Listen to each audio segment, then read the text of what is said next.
Regresamos con mucho más de B60 y como ya te lo anticipábamos anteriormente, ya contamos con la grata presencia. Aquí con nosotros se encuentra el diputado nacional por la Unión Cívica Radical, Ricardo Alfonsín. Muy buenas noches, ¿qué tal? Buenas noches, muchas gracias por la invitación. ¿Cómo estás? ¿Bien? Bien. Un placer tenerlo aquí con nosotros. Y bueno, vamos a comenzar por lo último, ¿no? Ha habido elecciones en la UCR en diferentes puntos, donde en la provincia de Buenos Aires, en la mayoría de los distritos, hubo unidad. Muchos le temen a la interna. Bueno, es un buen comentario ese. A nivel provincial hubo acuerdos. Nos pusimos de acuerdo todos, creíamos que era necesario porque el mayor esfuerzo hay que destinarlo al 2017. Hay que hacer lo que sea necesario, toda la voluntad, toda la inteligencia, toda la militancia hay que ponerla en recuperar representatividad, en hacer que el partido sea más fuerte de cara al 2017. Le va a venir bien a Cambiemos eso también. Estoy seguro que le va a venir bien a Cambiemos. Me lo dicen los propios radicales, pero además estoy convencido. Hubo en algunos distritos, sí, elecciones internas, no pudieron acordar las listas, y tuvieron que convocar a los afiliados. No todos los partidos pueden hacer esto, convocar a los afiliados en el caso de que no se pongan de acuerdo acerca de la cuestión relativa a la renovación de las autoridades. En realidad es cierto, las internas dicen que son conflictivas. En realidad los conflictivos somos nosotros. Las internas es un procedimiento que es muy bueno además. Los que a veces no estamos en condiciones de utilizar ese procedimiento sin generar problemas somos nosotros. Los afiliados deberían reclamarle a los dirigentes que sean capaces de someterse a un procedimiento tan democrático como es el proceso electoral interno sin agredirse, sin descalificar y sin enojarse entre sí. Bueno, son cosas que tenemos que aprender entre todos, pasa en toda la familia, en todos los partidos, quiero decir. Ricardo, vos sos una persona que te detenés frente a lo que pasa, acciones, reacciones. Sí. Digo, ¿nos falta madurez democrática, madurez cívica, digo? Sí, creo que nos falta, podría ser simpático y decir, tratar de ser simpático y demagogo y decir no, a la sociedad no le falta, a los políticos nos falta. No, creo que a todos nos falta madurez. Somos una democracia relativamente joven, hemos ido aprendiendo, por ejemplo, a tolerarnos, a comprender, no todos todavía, que la mejor manera de relacionarte con el oficialismo no es haciendo obstrucción para que le vaya mal, así vos podés ganar las elecciones en las próximas comicios. Hay que tratar de colaborar. Con el oficialismo no solo se confronta, y con la oposición no solo se confronta, hay que tratar de lograr cooperación y entre las distintas fuerzas políticas. Por supuesto, entre las que integran Cambiemos también. Tenemos que respetarnos todas las fuerzas que integramos Cambiemos y dejar que cada una de ellas pueda hacer oír su opinión. Si no, la reivindicación del diálogo es nada más que retórica. ¿Siente, Ricardo, que la UCR está con la firmeza necesaria ya para encarar también las elecciones legislativas del año próximo? Mira, yo creo que sí, porque si vos querés, no por mérito nuestro, sino por todo lo que representa la Unión Cívica Radical. Es cierto que en el 2001 estuvimos a punto de desaparecer, ¿se acuerdan, chicos? Seguro. Después de la crisis, la primera elección presidencial después del 2001, sacamos el 2% de los votos. Todos decían, desaparece para siempre, la Unión Cívica Radical no existirá más. Yo creía que sí, por esto que te decía, porque hay una cultura que tiene valores que están muy asociados al partido. En el 2007, en la segunda elección presidencial, no tuvimos candidatos propios. Decían muchísimos analistas, se cumplió el vaticinio, no existe más este partido, no es nada más que una pieza en el Museo de la Historia. En el 2011, sin embargo, para sorpresa de muchos, tuvimos candidato propio, que era quien les habla, por decisión del partido, que ya representaba un progreso respecto del anterior, y además en las PASO,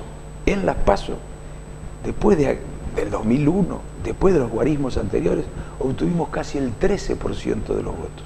Y en la primera vuelta, más de 2.700.000 votos, lo que representó un progreso importante. No era producto del candidato, sino de eso que hablaba antes, de que el radicalismo interpreta a un sector importante de la sociedad, supo interpretar a sectores más importantes cuantitativamente, y espero que volvamos a representar a tantos como lo hicimos en otros tiempos. En el 2015 se interrumpió por circunstancias muy particulares, pero yo creo que ahora estamos frente a la oportunidad de demostrarle a los amigos de otras fuerzas políticas, a los amigos del PRO, que somos mucho más que lo que sacamos en el año 2015, y eso sería bueno, que lo comprendieran, porque estoy seguro que la Unión Cívica Radical podría tener una influencia mayor hacia adentro de Cambiemos, y eso le haría bien a Cambiemos. Nadie es dueño de la verdad en política, ¿eh? Nosotros no, tampoco.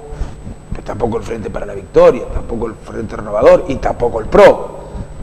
El acierto en las decisiones es más seguro cuando está precedido de una discusión entre las distintas miradas. Tenemos que aprender esto, que tiene que ver con lo que decíamos al principio, el diálogo entre las fuerzas políticas.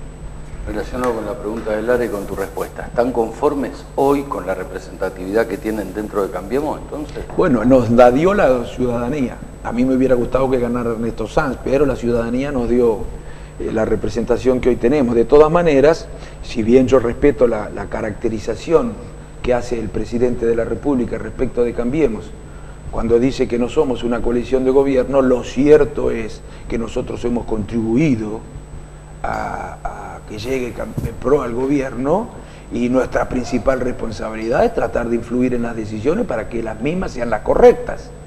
Y la única manera de poder influir en las decisiones antes de que se tomen, después se pueden comentar nada más, es que se cree un espacio de diálogo hacia adentro de Cambiemos, para que cada una de las fuerzas, en las cuestiones más importantes, digo, ¿no? Y hablo a nivel nacional, en la provincia es distinto, las cuestiones más importantes sean discutidas por todos. Estoy seguro que, bueno, algunas decisiones hubieran sido distintas si hubiéramos escuchado a todos.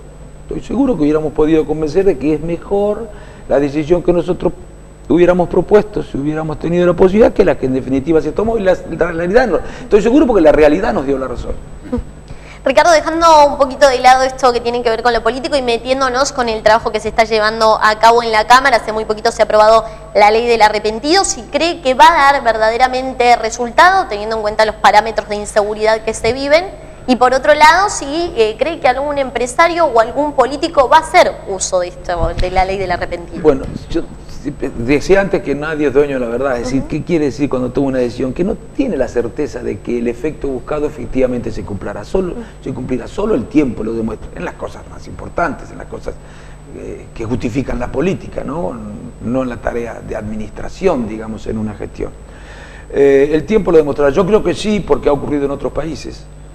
Existe esta legislación en otros países, antes que en la nuestra, y ha dado resultados.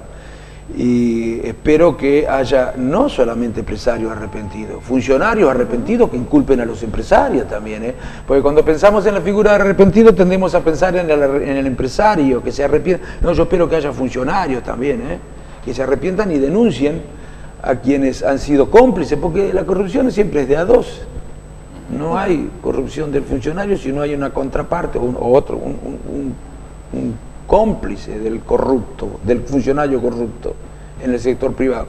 Y espero que como sociedad también seamos muy exigentes con esto, porque a veces estas cosas ocurren porque, bueno, hemos sido tolerantes con esto. La sociedad es real, lo que decís. Sí, por lo menos una proporción. Proporción. Eso roban pero hacen. No hay que ser tolerante con eso. Lo menos que le puede exigir a la sociedad, a los políticos, a los gobernantes, que sean honestos. Lo menos. Tiene que exigirle muchas cosas más, pero lo menos que debe exigirle es que sean honestos, ¿no? Nosotros con eso no podemos transigir.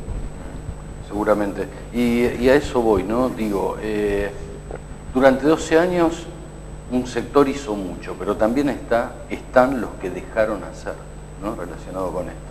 Sí, claro. O sea, el que hace y el que deja hacer, ¿no? Sí, creo que además, recién veníamos hablando con Roberto Leonis, que es un dirigente de acá de la Tercera, de Florencio Varela, muy importante, que recorre toda la provincia, y veníamos hablando, como él es abogado, además de precisamente las instituciones que han dejado hacer, mejor dicho, las instituciones no, nombremos a las cosas por su nombre, los que están a cargo de las instituciones, seguro. Las instituciones no funcionan solas. Son los hombres y mujeres que las encarnan los que las hacen funcionar bien o mal. Y la institucionalidad en Argentina en cuanto al control sobre los gobernantes ha sido muy mala. Muy mala. La culpa de quién es, yo creo que es de todos los que pudieron haber evitado esto, debían haber evitado. Y hubo una gran tolerancia también de parte de nosotros como sociedad, cuando se tomaban decisiones que más que inspiradas en la necesidad de asegurar que esas instituciones controlen, parecían inspiradas esas decisiones en evitar que esas instituciones controlen a los gobernantes. Bueno, y tenemos que estar muy atentos. El Consejo de la Magistratura hay que modificarlo, porque así como está, no es garantía de que pueda ejercer los controles que hay que ejercer sobre el Poder Judicial para que sea independiente. ¿Qué hacerle, perdón, Lara? ¿Qué hacerle al Consejo de la Magistratura? Bueno, hasta el año 2006 el Consejo de la Magistratura estaba integrado conforme lo dice la Constitución. Había equilibrio de todas las componentes del Consejo de la Magistratura. En el año 2006, proyecto de Cristina Kirchner, se aprueba una ley que modifica la integración del Consejo de la Magistratura y le da mayoría al gobierno. Bueno, nosotros cuestionamos, fuimos de los pocos que cuestionamos. Gran parte de los problemas que nosotros tuvimos con la justicia tienen su origen en esa reforma de la ley 2006. Nosotros lo anticipamos en su momento, pocos le dieron bolilla, no preocupaba mucho la cuestión institucional, hoy estamos pagando la consecuencia. Hay que ponerse de acuerdo para volver a la ley anterior al 2006 o por lo menos para respetar lo que dice la Constitución, pero asegurando que nadie pueda estar en condiciones de impedir que se haga juicio político o de nombrar por sí solos jueces, etcétera. Hoy se pagan las consecuencias. Me quedo con esa frase, pero lo traslado a otro tema que tiene que ver con la pobreza, ¿no? Con la realidad social que está atravesando nuestro país, ya teniendo las cifras del INDEC. ¿Y ahora qué se va a hacer con eso? Bueno, no debería haber una preocupación mayor. También lo anterior está vinculado, que termina con la pobreza. Yo diría que nosotros tenemos que empezar a discutir ahora. Hasta ahora se está ordenando la economía, condición necesaria para recuperar el crecimiento. Y el crecimiento es necesario para combatir la pobreza. Creo que no necesito explicar por qué. Ahora, no cualquier tipo de crecimiento es bueno para combatir la pobreza. Hay crecimientos y crecimientos. Hay crecimientos que generan más empleo que otros. Hay crecimientos que generan menos empleo que otros. Hay crecimientos que generan más trabajo que otros. Hay crecimientos que generan menos trabajo y que mejores salarios. Yo creo que nosotros debemos discutir qué tipo de crecimiento queremos. Industrializar el país. Tenemos que discutir cómo vamos a distribuir la riqueza que se genere con ese crecimiento, porque no puede ser simplemente el mercado o el sector privado discutiendo frente a los trabajadores que están en inferioridad de condiciones los que discutan cómo se distribuye el ingreso. El sistema tributario tenemos que discutir que es muy injusto ese sistema tributario. Los mecanismos de asignación de los recursos que tiene el Estado, no puede ser que se destinen recursos a cosas que no son prioritarias. Todo debería estar orientado a terminar con eso. Espero que nos pongamos de acuerdo. Y relacionado con esto que comentabas, ¿no? ¿Cuándo llegará la tan anunciada, mucho discursivo en esto, por distintos gobiernos y en distintos momentos, una reforma fiscal? Es lo que necesitamos, bueno, ¿no? Yo presenté un proyecto en el año 2012. Después salieron varios proyectos que tomaban parcialmente algunas de esas cuestiones, no por reivindicar antigüedades, como decía un amigo, sino para señalar cómo algunas cosas no se conocen, a pesar de que deberían conocerse. Creo que tenemos que ponernos de acuerdo, espero que este año empecemos a tratar el proyecto. Y no solamente esto, tenemos que discutir qué vamos a hacer con las importaciones, pues tenemos que defender el trabajo nacional, ¿no? Pues si no vamos a comprar barato, pero no va a salir carísimo no va a salir eso que compramos barato por otro lado, porque vamos a dejar gente sin trabajo. Y van a generarse muchísimos problemas sociales. Tenemos que discutir qué inserción vamos a tener en el mundo, cómo vamos a defender la industria nacional, que es defender el trabajo nacional. Bueno, tenemos que discutir cómo vamos a desarrollar el interior. El interior, hay pueblos en el interior que tienen 200 años de atraso con relación a pueblos de la capital federal o de la provincia, con relación a la capital federal o la provincia de Buenos Aires. ¿Queremos seguir así? Bueno, no discutamos nada. Queremos cambiar las cosas, empecemos a discutir cómo hacemos para ser un país más integrado, para que no sea tan injusto, ¿no? Muchísimas cosas, el sistema financiero hay que discutir, y las políticas industriales, y el medio ambiente, porque no se trata de crecer haciendo daño al ambiente, ¿no? Seguro. Ahora que repasaba también esto que tiene que ver con las provincias del interior, ¿no? Se me vino el tema del Plan Belgrano, sí. Lo ve como algo productivo que va a generar a futuro. Claro, absolutamente. Yo decía, mira, en el 2011 cuando era candidato, que debería ser política de Estado eso. Políticas de Estado son aquellas que no definen únicamente el partido de gobierno, sino el conjunto de los partidos o la mayoría de los partidos. De manera que si cambia el gobierno, si cambia el partido, en el gobierno se siguen aplicando la misma política. Debería ser política de Estado desarrollar el interior. Sobre todo el norte argentino. Ustedes tienen que ver cómo viven en muchos lugares. Habría que llevarlos a los funcionarios a vivir allí una semana, un mes, para que vean en qué condiciones viven, como en el siglo XIX, en qué casas, de casas solamente tienen nombre, no tienen recolección de residuos, no tienen agua corriente, no tienen luz, y se puede mejorar muchísimo eso, pero claro, hay que ser más justo con la distribución del ingreso también en las provincias, ¿no? Y priorizar lo que hay que priorizar. Y el federalismo, justamente, otro de los temas que se habla mucho y se practica muy poco, el verdadero federalismo. El verdadero federalismo, absolutamente. Porque cuando uno no... Primero un criterio de justicia hay que asignar los recursos, hay que desarrollar el país, es injusto este país. Existe un centro y una periferia. Así como hay un mundo, países ricos, y en el mundo países pobres, y los países ricos podrían hacer mucho por ayudar a los pobres, también en el país hay provincias pobres y provincias ricas, y el gobierno nacional tiene que hacer mucho para ayudar al desarrollo de las provincias ricas, que será una forma de ayudar también a las provincias ricas, porque después se van de esas provincias, vienen a las ricas, se generan problemas de insoluble, de resolución muy compleja. Entonces, bueno, hay que, el federalismo es por un lado eso, también el federalismo es darle a las provincias, ahora se han tomado decisiones para que recuperen recursos que hasta el año pasado no tenían y que eran de ellas, hay que darle los recursos a las provincias automáticamente, los recursos que tienen, eso también es muy importante. Además, cuando no le da la plata, está afectando la libertad de los ciudadanos, porque los ciudadanos tienen miedo de votar a un intendente, por ejemplo, que no es del partido del gobierno nacional, por temor a que lo castiguen. Así que afecta incluso la libertad de elegir eso. Seguro. Lo traslado a otro ángulo de la pregunta, me interesa también meternos en la historia, ¿no? de su vida. Hace muy poco han pasado los 100 años del primer mandato también de Irigoyen. Digo, ¿qué les ha dejado también una figura como su padre, como Irigoyen, también para continuar con los lineamientos del partido? Bueno, sus valores, sus ideas, que son los valores e ideas del partido. El mejor homenaje que le podemos hacer, ya que nos gustan tanto los homenajes, el mejor homenaje que le podemos hacer es hacer lo que ellos hubieran hecho y sin temor a ofender a nadie. Es defender los valores, los principios y las ideas.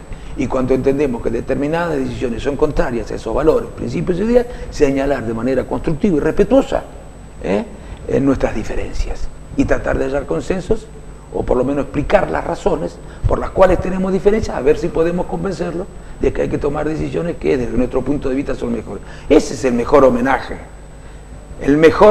que le podemos hacer a nuestros próceres, digamos. Ser consecuentes con sus ideas, porque no eran líderes que simplemente ganaban las elecciones porque tenían cara linda. Ganaban las elecciones por lo que pensaban, por las cosas que decían que había que hacer. Es el mejor homenaje ese, seguir siendo radicales, aunque estemos en Cambiemos. Se terminó un poco eso también, Ricardo, o sea, la ideología es compromiso, ideas, ¿no? Y hoy pareciera que algunos sectores siguen manejándose basados en intereses. Sí, yo diría que, a ver, intereses sí, uno defiende intereses también, ¿no? Uno defiende valores, pero esos valores muchas veces se defienden a través de la defensa de intereses de los sectores populares, de los sectores más vulnerables, de los sectores que sufren la desigualdad. Pero a mí me preocupa respecto a lo que vos decís, lo de las ideologías. Es cierto, no todos piensan igual.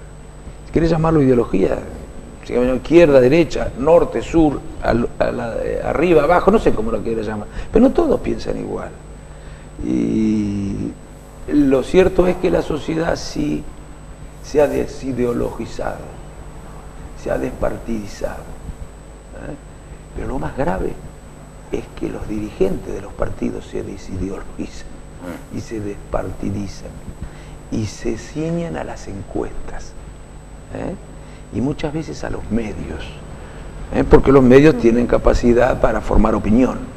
Bueno, a mí así la política no me interesa y estoy seguro que esto va a cambiar. Tarde o temprano esto va a cambiar.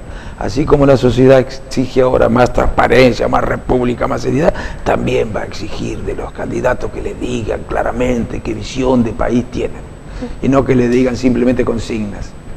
Todos vamos a ser felices, todos vamos a estar bien, todos tenemos... No. A ver, ¿cómo vamos a hacer para que esas cosas se consigan, no? Ya que mencionaba también lo de los homenajes, ¿cómo ha visto la reaparición de la expresidente también allí cerca sí. de los radicales? Te agradezco la pregunta, además, porque le voy a aclarar una cosa. Mira, bueno, el homenaje que se le hizo al expresidente, que le hizo Leopoldo Morón, no es un homenaje hecho por el radicalismo. Leopoldo no pertenece a la Unión Cívica Radical. Pertenecer a un partido no es solamente decir yo pertenezco a un partido, es cumplir con toda la normativa a la que te obligas, a la que estás obligado si perteneces a un partido. Vos no podés decir yo soy de este partido pero compito contra este partido, eso no existe eso. Después hubo un homenaje que le hicimos nosotros en la Recoleta a don Hipólito Yrigoyen. Hubo muchas personas desde el comité de la provincia, eso soy todavía, ya pronto termina, tendría que entregar el mandato, y en el comité provincial organizamos un homenaje a don Hipólito. En el mismo día se había hecho un homenaje en la Casa de Gobierno, y por ahí los medios salieron a decir que yo había elegido ir al de la Recoleta, o que yo había hecho el de la Recoleta después de que se hubiera organizado el de la Quinta de Olivos. Absolutamente falso, absolutamente falso. 10 días antes lo teníamos nosotros organizado, y por supuesto yo no me podía parar en la Recoleta a decirle a la gente vuelvan la semana que viene, no a más de 300 personas que llegaron hasta allí. Así que allí le hicimos un homenaje, luego hubo otro en la capital, y en cada uno de los distritos hubo homenajes a don Hipólito. Y ahora vendrán los homenajes ya tengo en Mar del Plata uno a Raúl Alfonsín, y de ahí me voy a Carmen de Patagones, pues nosotros andamos caminando, así se hace política, caminando, hablando con la gente. Y con respecto a estos homenajes, ¿se reconoce poco? Se reconoce que... Aquellos que fueron importantes. Sí. No, los reconocemos, por eso se le hacen homenaje, pero al mismo tiempo dije también que el mejor homenaje es hacer lo que según las ideas, los valores y los principios que animaron la lucha de aquellos a los que homenajeamos hubieran hecho. Si no, ¿para qué le rendimos homenaje? Tenemos que tratar de ser consecuentes por eso. Ustedes saben que yo he marcado alguna diferencia y con ánimo constructivo, porque me lo piden los radicales, porque viajo mucho, me piden, miren que el partido puede influir más en algunas cosas. Nosotros somos la pata social, digamos, de Cambiemos. Cambiemos integra fuerzas distintas que por cuestiones que tenían que ver con la república y la democracia se unieron. Tal vez en otras circunstancias no hubiera sido tan fácil unir fuerzas que piensan distinto. Pero en este caso sí, había que defender la república y la democracia, que corría riesgos. Pero también queremos influir un poquito más en las decisiones, porque tenemos por ahí diferencias acerca de qué es lo mejor para la gente. Bueno, y la mejor manera de ser fiel a don Hipólito Yrigoyen y a todos los radicales y a la Unión Cívica Radical es decir lo que uno piensa, aunque no se ha entendido uno. La mayoría de las propuestas más progresistas, la mayoría de los progresos de los que hoy este mundo es más justo que el de hace 150 años, ¿no? Por un montón de cosas que se consiguieron a través de la política, entre otras la jubilación, la indemnización, el derecho de la mujer a votar. Bueno, esas propuestas cuando nacieron no fueron comprendidas por las mayorías. Si los que empezaron a luchar por eso hubieran dicho, ay no, mira, la mayoría no me comprende, dejo de luchar, y bueno, seguramente vos por ahí no votarías, ¿no? O Barack Obama no gobernaría los Estados Unidos, porque los negros no podían gobernar. Sin hacer futurología, Ricardo, ¿cómo ve este escenario planteado políticamente para las legislativas del año próximo? Bueno, yo creo que no sé qué pasará con el peronismo. Ya tengo bastante con el partido como para poder dedicar momentos a pensar sobre el peronismo. No sé qué pasará con el peronismo. Yo creo que tarde o temprano bastante dividido, ¿no? Sí. Yo no sé si hay tantas diferencias. Entre el kirchnerismo no peronista y el peronismo puede haber. Hay una parte del kirchnerismo que no era peronista. Pero bueno, en Cambiemos yo creo que lo mejor que le podría pasar a Cambiemos es que a través de unas internas abiertas, como lo manda la ley y como hicimos en el 2015, pudiéramos decidir quiénes serán los candidatos. Que hubiera unas PASO. Cambiemos tiene un ala más liberal, que es el PRO, un ala más de centro, que es Lilita, y un ala más centroizquierda, progresista, el ala más social, como ustedes quieran, que es la Unión Cívica Radical. Bueno, muy bien, que cada una de estas alas tenga sus candidatos para ofrecerle a la sociedad en Cambiemos. Y que sea la sociedad la que diga, necesita más liberalismo, necesita más centro o necesita más pata social. Que sea la sociedad lo que lo decida. Yo estoy seguro de que si le damos esa opción a la sociedad, el radicalismo sorprendería con los resultados. Bueno, y hay que animarse. Tenemos que empezar por confiar nosotros mismos en nuestras ideas. Si nosotros no confiamos en nuestras ideas, difícilmente vayamos a la política defendiendo esas ideas. Bien.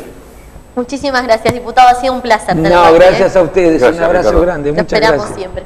Allí pasaba el diputado nacional por la UCR. Nos vamos a una breve pausa. Quédate que enseguida regresamos con mucho más de B60. Ya venimos.